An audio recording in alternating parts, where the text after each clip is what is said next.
with the fires in California, you see the quality of character of people in the way they respond.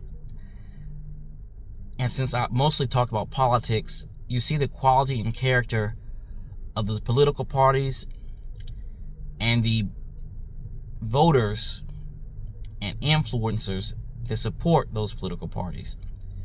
You know, when tragedies happen in red states, particularly natural disasters, I don't really see the Democratic Party or Democratic voters online saying it must be the white, and mostly red, the white governor's fault, or the white mayor's fault.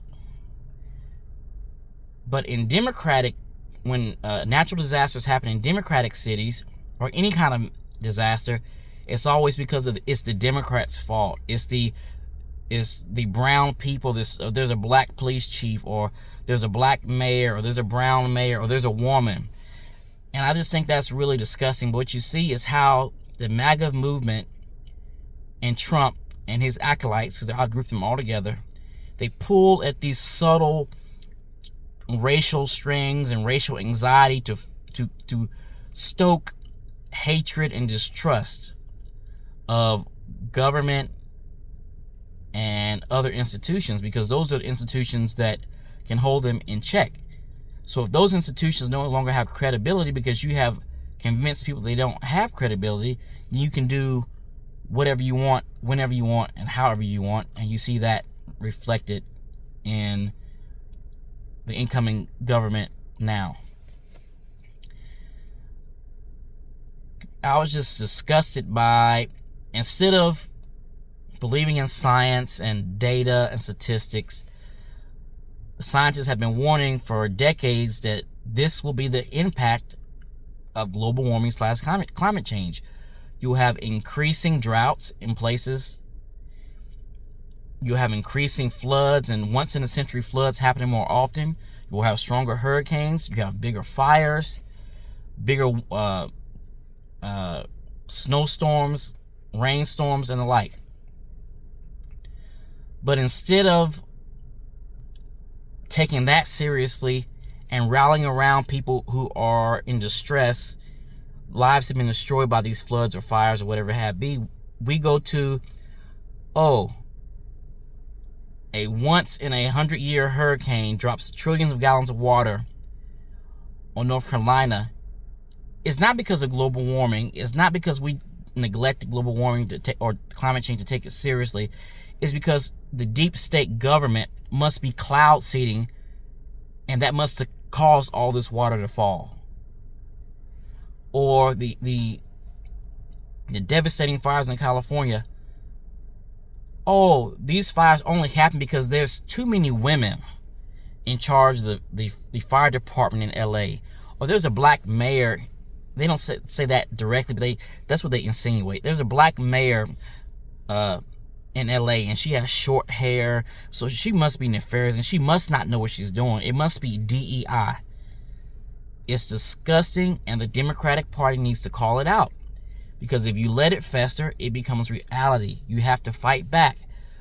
You know, you shouldn't have to fight back in times of national disasters and national emergencies. But in this time and age, in the age of Trump, in the age of this non-factual social media, you have to fight back against these narratives. If you don't, they will take hold, and they'll become commonly accepted as reality. And the fact that we don't fight back is why a lot of this stuff has become, a shared reality among a large group of Americans. A large group of Americans don't live in a world that actually exists. They live in a world they have been told exists. So we have to fight back, and we have to fight back. Like I said, it's unfortunate that we have to fight back politically in times of natural disasters. We have to do it. On the final note, I saw a woman, I'm not going to criticize her too bad, but I am going to criticize the media, who the governor of California, Gavin Newsom, was touring fire damage, and she comes running out to him.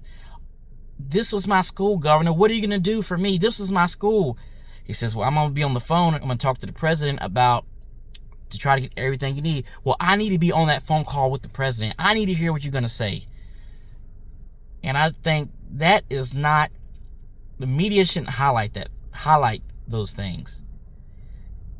And again, that's something I only really see happen,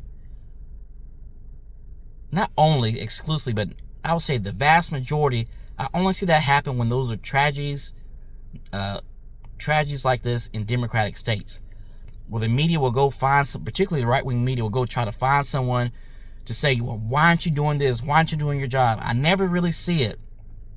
It could be because I'm in an information silo, but I never really see, when they have the floods in middle America, very rural Republican areas, I don't really see the media go and hassle local, mostly male, mostly white American mayors and city officials of, why didn't you do this? Why didn't you do this? Why me?